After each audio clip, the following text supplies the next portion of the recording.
आज से ठीक 5 साल पहले मैं एक सेंट्रल गवर्नमेंट एम्प्लॉय हुआ करती थी।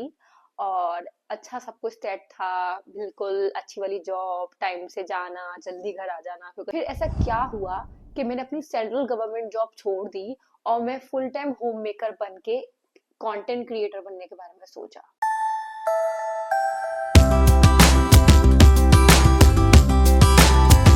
Hello everyone, my name is Anam and welcome to my YouTube channel graceful Anam. So आज मैं आप लोगों के साथ अपनी एक लाइफ की स्टोरी शेयर करना चाहती हूँ। आज से ठीक 5 साल पहले मैं एक सेंट्रल गवर्नमेंट एम्प्लॉय हुआ करती थी। और अच्छा सब कुछ सेट था, बिल्कुल अच्छी वाली जॉब, टाइम से जाना, जल्दी घर आ जाना। क्योंकि सेंट्रल गवर्नमेंट, स्पेशली जो मेरी जॉब थी वो एक यूनिवर्सिटी में थी। और वहां पे कुछ ऐसा टाइम का इशू होता भी नहीं था कि आपको 9 to 5 ही जॉब करनी होगी। वो एक यूनिवर्सिटी थी, तो आफ्टर 1 और 2 जो है ज्यादातर क्लासेस खत्म हो जाती थी। तो जब सारी क्लासेस खत्म हो जाती थी तो मैं आफ्टर 1 और 2 घर आ जाती थी। तो वो 8 to 1:50, 1:50, 2 o'clock ऐसा मेरा टाइम रहता था। और बहुत अच्छी जॉब थी। और ज्यादा कुछ वर्क का बर्डन वगैरह भी नहीं था, बस कभी एग्जामिनेशन वाले टाइम पे बर्डन रहता था। और बहुत ही सुकून की और बहुत अच्छी थी, कोई बॉस नहीं थे मेरे को बहुत सारे। और सिंपल मेरे जो डिपार्टमेंट के चेयरमैन थे वो सिर्फ मेरे एक हेड थे, जिनसे मुझे पूछना होता था या काम या जो मुझे ऑर्डर्स देते थे या समथिंग लाइक दैट। उसके अलावा कोई बॉस नहीं था। तो ओवरऑल बहुत अच्छी ऐश की और इज्जत की जॉब थी। और सब कुछ स्मूथ चल रहा था। फिर ऐसा क्या हुआ कि मैंने अपनी सेंट्रल गवर्नमेंट जॉब छोड़ दी और मैं फुल टाइम होम मेकर बन के कंटेंट क्रिएटर बनने के बारे में सोचा। तो चलिए मैं आज अपनी लाइफ की ये स्टोरी शेयर करती हूँ। तो मैंने ये शुरू से मुझे पता था, जब मैंने अपने कॉलेज टाइम चल रहा था, कि मुझे जॉब का ऐसा कुछ था नहीं, बट अगर मिल जाए तो सोने पे सुहागा है। ओके। तो मैं कॉलेज अपना पढ़ रही थी और मैंने जस्ट अपना कॉलेज पास आउट करने के बाद अपनी ही यूनिवर्सिटी में सेंट्रल गवर्नमेंट की एक पोस्ट खाली थी जॉब की, उसके लिए अप्लाई कर दिया। और लकीली मेरा इंटरव्यू क्रैक हो गया, टेस्ट क्रैक हो गया और मेरा जॉब लग गया।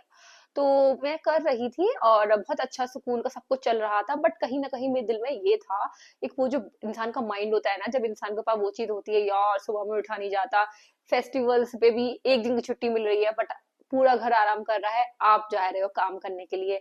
विंटर वेकेशन सारे बहन भाई मजे कर रहे हैं बट आप जा रहे हो क्योंकि आप जॉब कर रहे हो। तो no winter vacation, summer vacation में सारे बहन भाई आराम कर रहे हैं बट आप जॉब कर रहे हो क्योंकि समर वेकेशन में आप जा ही नहीं सकते, आपके तो ऑफिस है ना। और कहीं पे भी फैमिली ट्रिप प्लान हो रहा है, कुछ भी हो रहा है, तो सब लॉन्ग लॉन्ग लीव्स लेके अपने कॉलेज की, क्योंकि ज्यादातर मेरे बहन भाई सब कॉलेज में थे, तो सब छुट्टी लेके अपना ट्रिप मजे करते थे, सब कुछ करते थे। लेकिन मैं क्या थी कि मैं नहीं जाती थी क्योंकि मुझे मेरे जॉब देखना होता था। तो ऐसा था, तो मेरा ये शुरू से कहीं ना कहीं था कि मैं जॉब कर रही हूँ अपने मजे के लिए और अपने इंडिपेंडेंट होने के लिए। एक इंसान के अंदर शौक होता है ना कि मुझे भी इंडिपेंडेंट बनना है। मुझे जो है जॉब करके अच्छा लगता था जब मंथली पैसे आते थे हाथ में, और जो ड्रेस चाहिए वो ले लिया, जो फोन चाहिए वो ले लिया, जो खाने का दिल चाह रहा है। दोस्तों में सबसे अमीर आप, कि आप अपना पैसा कभी भी खर्च करके मजे से दोस्तों को भी पार्टी दे रहे हो, खुद भी मजे ले रहे हो, और ओवरऑल बहुत बेहतरीन लाइफ थी। बट जो बात थी ना, जो मस्ती वाला पीरियड होता है लाइफ का, आपके पास पैसा है बट मस्ती करने के लिए टाइम नहीं निकाल पा रहे, क्यों? क्योंकि आप जॉब कर रहे हैं। तो ऐसा ही मेरे साथ काफी सारे इंसिडेंट्स थे। तो मैंने कहीं ना कहीं अपने माइंड में ये चीज बना ली थी कि मैं जॉब कर रही हूँ अभी, बट जब मेरी शादी होगी तो मैं इतना हेक्टिक लाइफ अपनी नहीं रखूंगी कि मैं अपने मोमेंट्स एंजॉय ना करते हुए मैं अपने जॉब पे ही फोकस कर रही हूँ। मेरे कहीं ना कहीं ये चीज माइंड में थी। फिर जब मेरे शादी का टाइम आया और मेरे हस्बैंड की जॉब बैंगलोर में थी, तो मेरे दिमाग में काफी लोगों ने ये बोला कि तुम्हारी तो शादी बैंगलोर में हो जाएगी, फिर तुम अपनी जॉब का क्या करोगी। जो मेरे ऑफिस के कलीग्स वगैरह भी थे, उनकी लॉन्ग डिस्टेंस शादी थी सिर्फ इसी वजह से, क्योंकि जो मेरा होम टाउन है वहां पे लड़कों को मोस्टली स्मॉल टाउन होने की वजह से ज्यादा अच्छी जॉब नहीं मिलती, तो सब आउट ऑफ टाउन चले जाते हैं और किसी बिग सिटी में जाकर जॉब करते हैं। तो सब लड़कियों का कहीं कहीं ना कहीं जो गवर्नमेंट जॉब के पीछे दीवानी थी, उन्होंने क्या करा कि अपनी लॉन्ग डिस्टेंस वाली शादी रखी, और अपनी जॉब को ना छोड़ते हुए मंथली या कुछ महीनों में वो लोग अपने हस्बैंड वाइफ आपस में मिलते थे, और हस्बैंड आ जाते थे या वो अपने हस्बैंड के पास चली जाती थी, जो भी था वो ऐसे मिल लेते थे एक दूसरे से। बट मेरे पास लोगों ने मुझसे बोला जॉब मत छोड़ो, ऐसे ही तुम भी कंटिन्यू कर लेना। बट मैंने कहीं ना कहीं अपने माइंड में सोच रखा था, अगर मुझे इतनी लॉन्ग डिस्टेंस शादी करनी ही होगी तो मैं जॉब ही करूंगी, मैं शादी करूंगी ही क्यों? ऐसी शादी से क्या फायदा कि आप अपने हस्बैंड के साथ ही नहीं रह सकते। और मेरा कहीं ना कहीं माइंडसेट ही वाला है कि जो औरत की रिस्पॉन्सिबिलिटी होती है, चाहे वो खाना हो पीना हो, उसके छोटे मोटे खर्चे हो, या उसके छत पे छत कपड़ा वगैरह जो भी रिस्पॉन्सिबिलिटी है, वो मर्द की जिम्मेदारी होती है। और ये शुरू से, अब भले ही आप मॉडर्न टाइम लेकर आ जाओ और उस मॉडर्न टाइम में इंसान बोले कि नहीं भैया अपनी रिस्पॉन्सिबिलिटी खुद उठानी है, बट मेरी जो सोच है, मैं ये नहीं कह रही कि मेरी सोच सब पे जरूरी है, और सबके अपने अपने माइंडसेट्स होते हैं, बट मेरा जो माइंडसेट है वो ये है कि जो मेरे एंसेस्टर्स ने भी किया और जो मेरे रिलीजन में भी बताया है, कि एक औरत की रिस्पॉन्सिबिलिटी उसके हस्बैंड की होती है, और उसके हस्बैंड को जब शादी की जाती है तो उसको उसी रिस्पॉन्सिबिलिटी के साथ दिया जाता है कि आज से इसकी सारी जिम्मेदारी तुम्हारी है। और आदमी उसके सारी रिस्पॉन्सिबिलिटीज उठाता है, और उसी के अगले हाथ पे एक औरत, कुछ भी बोल लो आप, आज के जमाने में ऐसे ऐसा हो गया है कि औरतें अपना काम कर से मतलब रखती है और आदमी अपने काम से मतलब रखते हैं, बट अभी भी कुछ लड़कियां ऐसी हैं मेरी जैसी, जिनकी मम्मी पापा ने आज भी उनकी सी ट्रेनिंग करी है कि तुम्हें अपने हस्बैंड की इज्जत करनी है और उसकी जिम्मेदारी को अपना प्यार मोहब्बत से पूरा करना है। तो मैं वैसा ही करके चलती हूँ, क्योंकि मुझे वैसे ही मैंने अपने घर में देखा और वही मैं कर रही हूँ कि भैया इस इंसान की जिम्मेदारी मेरी है। क्यों? क्योंकि मेरे आखिरी सांस तक का साथी है। तो मेरे माइंड में कहीं ना कहीं ये था। तो मुझे लॉन्ग डिस्टेंस वाली शादी नहीं चाहिए थी। तो जब मेरा बेंगलोर से रिश्ता आया, तो मैंने यही सोचा कि अब मेरे माइंड में ये था कि तुम्हें बेंगलोर जाना है या तुम्हें जॉब कंटिन्यू करनी है। फिर मैंने यही सोचा कि मैंने अपने जॉब के मजे तो ले लिए थे ना, ऐसा भी नहीं है कि मैंने कभी लाइफ में वो चीज फील ही ना करी हो। मैं सोचूं यार मैंने तो कभी लाइफ में घर से बाहर निकल के और इंडिपेंडेंट होकर कुछ फील ही नहीं किया। मैं वो चीज फील कर चुकी थी, तो मुझे ये पता था मुझे छोड़ना है। फिर इसलिए मैंने शादी के बाद जॉब छोड़ने के बारे में सोचा। तो जब मेरी शादी का 1 महीने मैंने जॉब करी, फिर मैं ना बहुत ज्यादा डिस्टर्ब हो गई थी। अब मेरे हस्बैंड की जब नई नई शादी थी, तो कभी अगर किसी फंक्शन में जाना है, ये लाइक शुरू शुरू में दावतें होती हैं, दावतों में बुला रहे हैं लोग, तो अब मैं दावत पे जाऊंगी, ऑफिस में जाके मुझे बुलाया गया ऑफिस में कि मुझे मेरे चेयरमैन से बात करनी थी कि तुम्हें कंटिन्यू करना है या तुम्हें छोड़ना है। तो उससे रिलेटेड बात थी, तो मैंने उनको एक दिन मना किया कि मैं आज नहीं आ सकती, ऐसे ऐसे मेरे रिलेटिव ने मुझे खाने पे बुलाया है। फिर दोबारा में कुछ ऐसा हुआ, फिर मैंने दोबारा उन्हें टाला कि मैं आज नहीं आ सकती, मुझे मेरे रिलेटिव ने मुझे बुलाया है। फिर तीसरे दिन हमारा फाइनल हुआ कि ठीक है मैं आज डिपार्टमेंट आ रही हूँ। बट उस दिन क्या है, मेरे हस्बैंड की तबीयत खराब हो गई। अब मैं जस्ट न्यूली मैरिड थी, मेरे 25 और 28 डेज हुए थे शादी के। अब मैं सोच रही थी यार इसी सिचुएशन में क्या करूं कि मेरा हस्बैंड बीमार है और मैं उसको छोड़ के घर में और मैं अपने डिपार्टमेंट चली जाऊं, और मुझे कुछ पता भी नहीं है, नई नई शादी होके डिपार्टमेंट जाती मैं, तो मुझे 1 घंटे में फ्री हो जाती, 2 घंटे में फ्री हो जाती, और उसमें चाहता टाइम लगता है। तो मेरे पास ये सीन नहीं थे। तो फिर मैंने उस दिन भी अपने चेयरमैन को मना करा कि आज ऐसे ऐसे रीजन हो गया है, मैं आज नहीं आ पाऊंगी, फिर दोबारा आऊंगी। फिर मैंने ये चीज रियलाइज करी कि शादी के बाद, स्पेशली मैं उन दिनों में ससुराल में रह रही थी, अब तो मैं यहाँ पे बेंगलोर में रहती हूँ अपने हस्बैंड के साथ। तो ससुराल से निकलना, हस्बैंड को छोड़ के आना या सास को कुछ बोल के आना इतना इजी नहीं होता, या फिर आपका माइंड क्लियरली उतना सेट हो कि भैया मुझे तो मेरा करना है। बट मैं वो वाली नहीं हूँ, मैं अपना 50 बार लोगों की शक्लें देखती हूँ, मुझे किसी चीज के लिए कुछ काम करना होता है तो वो मुझे बहुत ज्यादा ऑकवर्ड वाली सिचुएशन लगी। खैर मेरे माइंड में कहीं ना कहीं था भी कि मुझे रिजाइन ही करना है। तो फिर मेरे बेंगलोर शिफ्ट होने से पहले मैं मिल के अपने डिपार्टमेंट जाके रिजाइन वगैरह करके आ गई।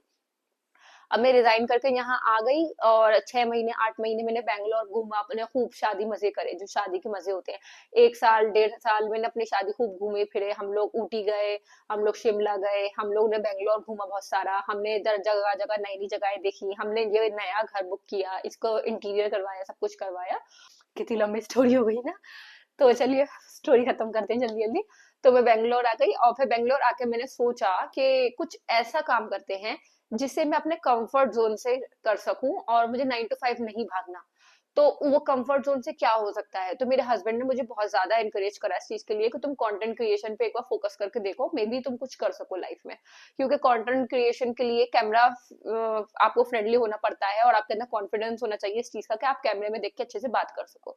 तो वो कहीं ना कहीं मेरे अंदर उस चीज का फेयर था। अगर आप मेरी पुरानी वीडियोस जाकर देखोगे ना, तो मैं ऐसे ऐसे कर करके बोल रही हूँ जैसे कुछ इंसान पढ़ता है बचपन में, ऐसे ऐसे करके मैं बुक्स नीचे रख के बैठती थी और ऐसे ऐसे करके पढ़ता है ना और बोलता है, तो मैं ऐसे ऐसे करके वीडियो रिकॉर्ड करती थी शुरू में। लेकिन फिर वक्त के साथ साथ इम्प्रूवमेंट, कॉन्फिडेंस आता रहता है जब आप वीडियोस बनाते हो, तो वो ही कॉन्फिडेंस के साथ मेरा भी अपना आप ही अपग्रेड हो गई चीजें। बट स्टिल फिर बीच में प्रेगनेंसी आई, बच्चा बड़ा हुआ, तो वो टफ पार्ट हो गया, कंटेंट क्रिएशन में फोकस नहीं हो पाया। मैंने ऑलमोस्ट, मेरा चैनल मोनेटाइज था आज यार। कभी कभी गिल्ट भी होता है इस चीज का कि क्यों छोड़ दिया मैंने, बट उस टाइम पे मैं बच्चे पे फोकस करना था, तब ध्यान दिया मैंने। और मेरी कुछ गलतियों की वजह से भी जो मैंने कंटेंट क्रिएशन पे फोकस नहीं कर पाई और मेरे व्यूज ड्रॉप हो गए।